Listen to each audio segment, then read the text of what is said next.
Hello friends, welcome again. कल हम लोगों ने वेबसाइट डेवलपमेंट का टॉपिक देखा था।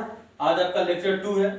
मैंने कल आप लोगों को यूजेज बताए थे कि वेबसाइट बनाने का क्या उपयोग है, क्यों हम लोग वेबसाइट बनाना शुरू किए, है कि नहीं। आप लोग को पूरा सारा कुछ डिटेल बताया था मैंने, एक कहानी भी सुनाया था कि हाँ क्यों हम लोगों को वेबसाइट का जरूरत हुआ।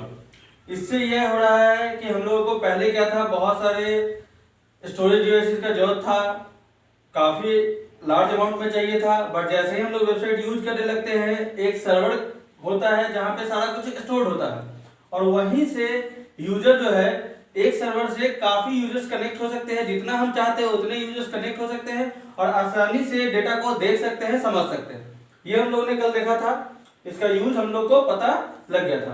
अब मैं ये बताने जा रहा हूं, आपसे आपका क्लास चलेगा कि वेबसाइट कैसे बनता है ना। अब हमारा मेन है पर्पज सीखना कि वेबसाइट कैसे बनता है, हम अपने डेटा को कैसे सर्वर पे रख सकते हैं, क्या क्या तरीका है, किस तरीके से हैंडल कर सकते हैं, क्या क्या रिक्वायरमेंट्स है, ये सब हम लोग डिस्कस करने जा रहे हैं। तो जैसे बात करते हैं, वेबसाइट बेसिकली और कुछ नहीं है। पहले या फिर जब हम लोगों के पास वेबसाइट्स नहीं थे तो क्या होता था, या फिर मानकर चलिए ऐसा टाइम जिस समय कंप्यूटर ही नहीं था, सारा कुछ किसके थ्रू दिखाया जाता था, बुक्स के थ्रू हम लोग पढ़ते थे, नोट्स के थ्रू पढ़ते थे, उसी को स्टोर किया जाता था, संग्रहालय में रखा जाता था, लाइब्रेरी में रखा जाता था, वहीं से हम लोग सब कुछ पढ़ते थे। तो देखिए, कॉन्सेप्ट को हमेशा रियल लाइफ से जोड़ने का कोशिश कीजिए। किसी भी कॉन्सेप्ट को जैसे ही आप रियल लाइफ से जोड़िएगा, वैसे ही आपका सारा कॉन्सेप्ट हर एक point by point, topic by topic आपका क्लियर हो जाएगा। अब जैसे देखिए क्या है, पहले क्या होता था, आपका लाइब्रेरी होता था,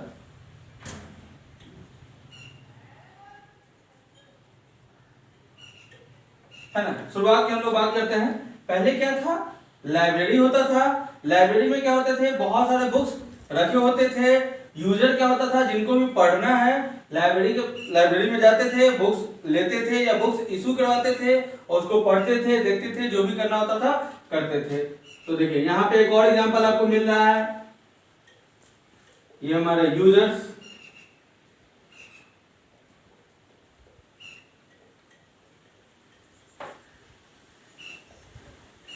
ये हमारे यूजर्स। तो फिर से एक बार बेसिक से हम लोग देख रहे हैं और यहाँ पे फिर से क्लियर हो जाएगा आप लोगों को। तो लाइब्रेरी हुआ, यहाँ पे डेटा है, इंफॉर्मेशन है, इनको पढ़ना है, यूजर्स को पढ़ना है। लाइब्रेरी में गए, यहाँ पे लाइब्रेरी से यूजर्स को डेटा मिला। अब यही क्या बन गया, आपका सर्वर बन गया। एक और एग्जांपल आपको मिल गया सर्वर को समझने के लिए। चलिए ये तो हो गया। अब जैसे हम लोग यहाँ पे देखते हैं कि सर्वर से यूजर्स डेटा ले रहे हैं, तो वैसे ही सर्वर में क्या रखा हुआ है, वेबसाइट रखा हुआ है, और लाइब्रेरी में क्या रखा हुआ होता था, बुक्स रखा होता था। ध्यान से समझिएगा, मैं जो कनेक्ट कर रहा हूं, लाइब्रेरी में हमारे बुक्स होते थे, सर्वर में हमारा क्या है, वेबसाइट रखा हुआ है। अब मान कर चलिए यहाँ पे हमारा क्या है, मैं कनेक्ट करूंगा सारे चीजों को। लाइब्रेरी में आपका क्या है, बुक्स, यहाँ सर्वर में हमारा क्या है, वेबसाइट। समझ रहे हैं, हर बुक। अच्छा अब ये बताइए, बुक्स का क्या होता है, बुक्स का होता है नेम। बुक्स को कैसे पहचानते हैं, उसके नेम से। वैसे ही वेबसाइट को कैसे पहचाना जाता है, वेबसाइट नेम से, जिसको हम लोग क्या बोलते हैं, डोमेन भी बोलते हैं, डोमेन नेम। कुछ लोग सुने होंगे। और यहाँ पे हम लोग जो बुक का नाम होता है उसको हम लोग बुक का टाइटल बोलते हैं, है कि नहीं।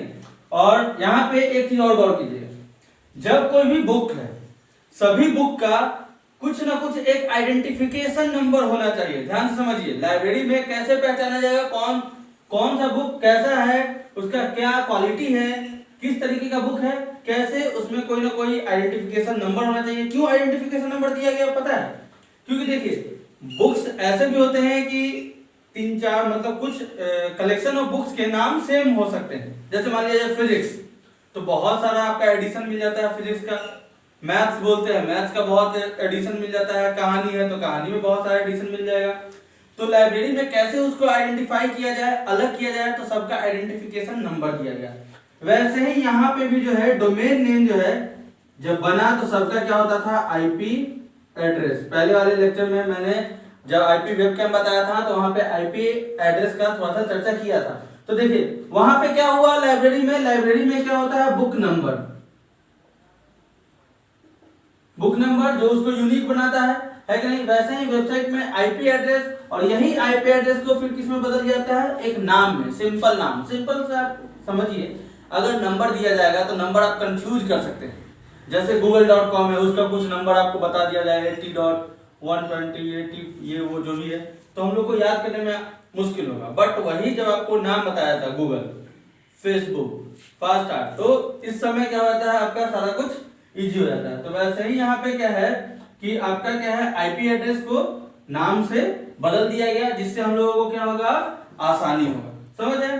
तो ये देखिए लाइब्रेरी, बुक्स, उसका नंबर पहचान के लिए, वैसे ही सर्वर, वेबसाइट और उसका वेबसाइट का नेम, डोमेन नेम पहचान के लिए। समझ है। यही से आप लोग को पता लग रहा होगा कि जब भी हम वेबसाइट बनाते हैं, देखिए यहाँ पे और एक बात, अगर मान लिया जाए कोई एक बुक्स को इकट्ठा रखना चाहता है, लोगों तक पहुंचाना चाहता है, तो उसे क्या ओपन करना पड़ेगा, लाइब्रेरी ओपन करना होगा। वैसे ही अगर हम वेबसाइट बनाना चाहते हैं तो वेबसाइट बनाने के लिए हम लोगों को क्या करना होगा, सर्वर लेना पड़ेगा, है ना। जैसे लाइब्रेरी एक रियल वर्ल्ड में स्पेस है, एक जगह है जहां पे सारा कुछ रखा जा सकता है, वैसे ही सर्वर जो है वर्चुअल वर्ल्ड में बनावटी एक दुनिया है, जो कि हार्ड ड्राइव की मदद से, हार्ड डिस्क की मदद से, जो मैंने मेन फ्रेम कंप्यूटर, इसको समझने के लिए आप लोग बेसिक्स ऑफ कंप्यूटर में जाइएगा, वहां पे आपको पता चलेगा मेन फ्रेम कंप्यूटर का यूज सर्वर में किया जाता है। मेरा डीसीए का जो लेक्चर है उसमें आप जाइएगा पार्ट 6 लेक्चर में, तो वहां पे आपको पता चल जाएगा।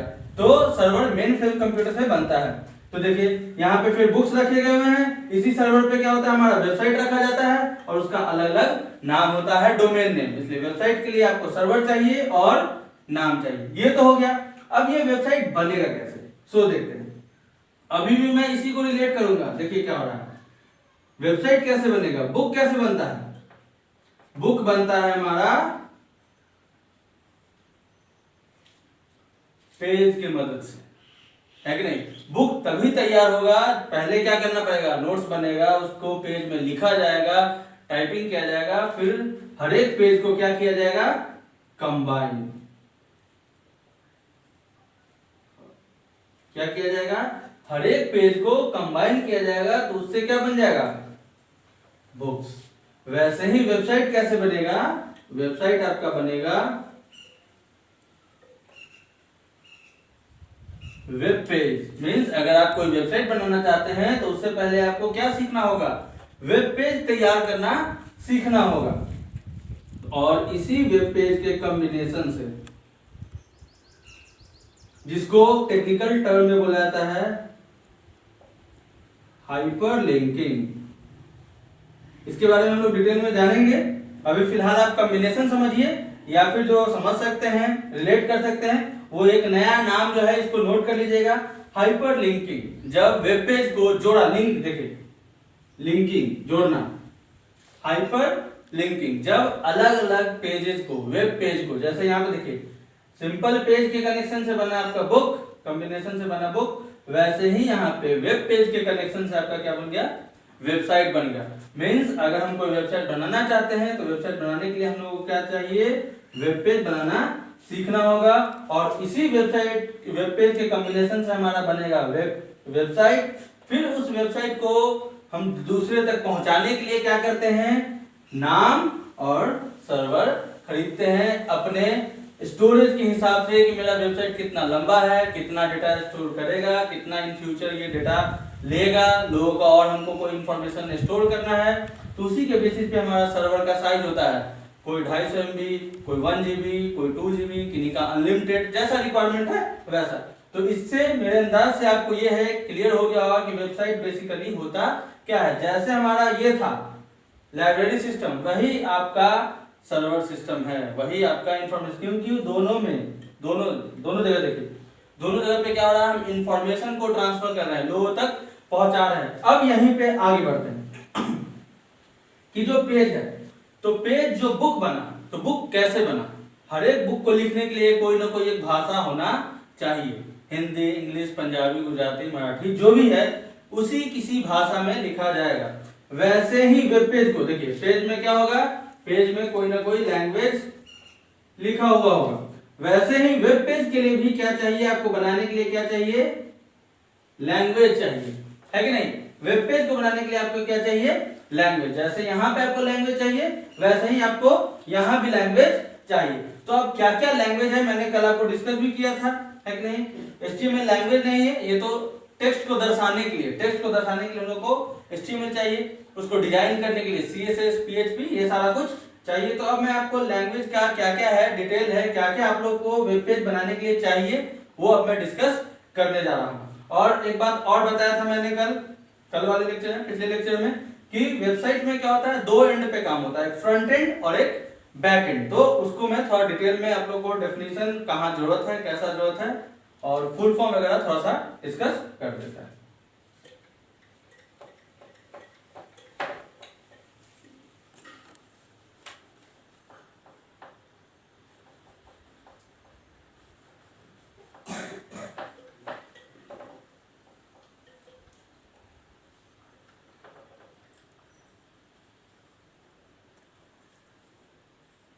Requirements for creating a website। यहां पे हम लोगों को क्या क्या चाहिए, तो देखिए requirement for creating a website क्या क्या चाहिए। सबसे पहला HTML, ये क्या करेगा आपका, ये HTML पहले फुल फॉर्म देख लेते हैं, हाइपर टेक्स्ट। आपका टॉपिक शुरुआत यहीं से होगा,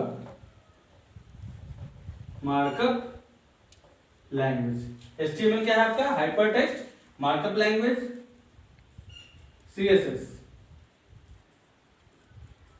कैस्केडिंग स्टाइल सी। अब देखिए यहां पे हाइपर टेक्स्ट मार्कअप लैंग्वेज ये क्या करता है, ये बेसिकली हम बोल सकते हैं रिप्रेजेंट्स डेटा या इंफॉर्मेशन। ये बेसिकली शरीर है, HTML जो है ये वेबसाइट का शरीर है। बेसिकली ये क्या है, हमारे डेटा को जो भी हम दिखाना चाहते हैं उसको रिप्रेजेंट करते हैं, किसकी मदद से, HTML की मदद से। ये डेटा को क्या करता है, अलग अलग बांटता है कि हाँ आप इस तरीके के डेटा हैं, आप इस तरीके के डेटा हैं, आपका काम ये है, आपका काम ये है। जैसे कैसे हम बोल सकते हैं, एक न्यूज़पेपर हम पढ़ते हैं, उसमें क्या होता है, हेडलाइन होता है, उसमें क्या होता है, टाइटल होता है, उसमें क्या होता है, पैराग्राफ होता है, उसमें क्या होते हैं, फोटोज होते हैं, है कि नहीं। तो उसको ये रिप्रेजेंट करने का काम करता है। CSS ये क्या करता है,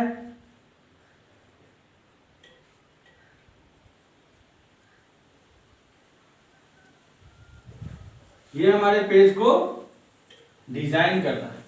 CSS क्या करता है, डिजाइन। जैसे बॉडी पार्ट है, कलर वगैरह देना कि हेडलाइन किस कलर का होगा, पैराग्राफ किस कलर का होगा, फोटो का साइज कितना बड़ा होना चाहिए, है ना, उन सब में कौन मदद करता है, CSS। उसके बाद हमारा जावास्क्रिप्ट। बहुत लोग जावा और जावास्क्रिप्ट में कंफ्यूज होते हैं। ये जावा और जावास्क्रिप्ट दोनों डिफरेंट लैंग्वेज है कि नहीं, दोनों डिफरेंट है। तो जावास्क्रिप्ट ये बेसिकली आपको क्या करता है, ये लॉजिक डेवलप करता है और साथ ही साथ ये इवेंट हैंडलर है, उसमें भी मदद करता है। इवेंट हैंडलर बेसिकली क्या है, जैसे यहाँ पे क्लिक करेंगे तो ये होना चाहिए, यहाँ माउस जाए तो ऐसा होना चाहिए, जिसमें हमारा सपोर्ट jQuery भी करता है। जावास्क्रिप्ट का ही एडवांस jQuery है। जावास्क्रिप्ट को बाद में चलकर या फिर जैसे जैसे डेवलपमेंट हुआ है काफी इसको इजी बनाया गया है और इसका काफी एडवांसमेंट भी हुआ है जावास्क्रिप्ट का। ये आपके इतने जो है ये फ्रंट एंड है, मैंने कल भी चर्चा किया था। ये क्या है आपका फ्रंट एंड है। उसके बाद आपका बैक एंड। बैक एंड में हम लोग को जो पढ़ना है PHP है ना, तो PHP हो गया हाइपर टेक्स्ट प्री प्रोसेसर। ये बेसिकली आपको क्या कर रहा है, PHP hyper text pre processor, ये हमारे टेक्स्ट को मीन्स जो मेरा डेटा है उसको हैंडल करता है, कब क्या होना चाहिए, कैसे कर, जैसे मैसेजिंग सिस्टम है या आप कोई ऑर्डर भेजते हैं, आप किसी को मेल भेजते हैं, तो क्यों वो मेल उसी को जाता है, उस पार्टिकुलर बंदे को जाता है। जब आप ग्रुप में भेजते हैं तो उस पूरे ग्रुप को जाता है कि नहीं। जब हम कोई सामान ऑर्डर करते हैं तो वही सामान ऑर्डर होता है। तो इन सारे को प्रोसेस करने का काम, लॉजिक को हैंडल करने का काम कौन करता है, पीएचपी करता है। फिर आपका एसक्यूएल, स्ट्रक्चर्ड क्वेरी लैंग्वेज, है ना। स्ट्रक्चर्ड क्वेरी लैंग्वेज क्या करता है, ये आपका डेटाबेस हैंडल करता है।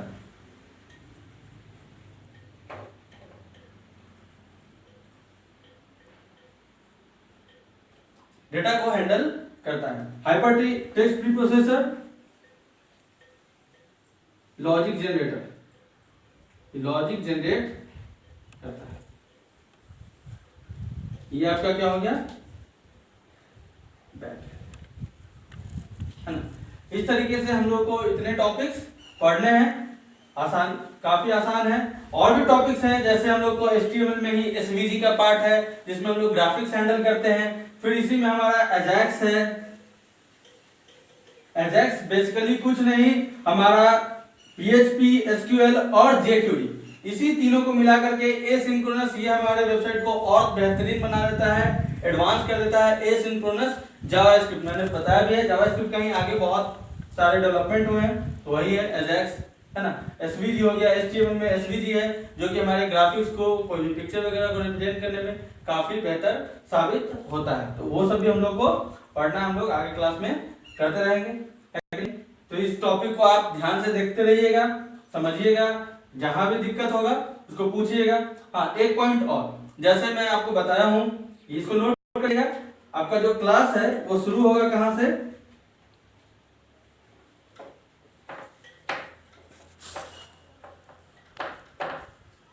थोड़ा सा इंट्रोडक्शन और देख लेते हैं। आपका जो क्लास है वो शुरू होगा HTML से। HTML क्या है, अभी हमने देखा है, हाइपर टेक्स्ट मार्कअप लैंग्वेज।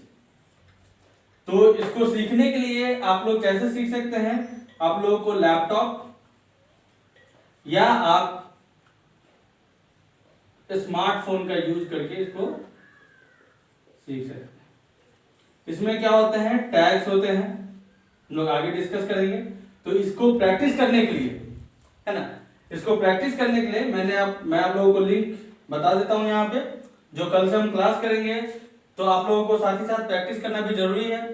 तो उसके लिए मैंने एक प्लेटफॉर्म तैयार कर दिया है जहाँ पे आप लोग, जिससे आपको हेल्प होगा। इसमें आप लोगों को कोई सेव वगैरह नहीं करना है, सिंपली आप क्या कीजिएगा, कोड लिखिएगा, नीचे आपको आउटपुट दर्शा दिया जाएगा। लिंक ये है,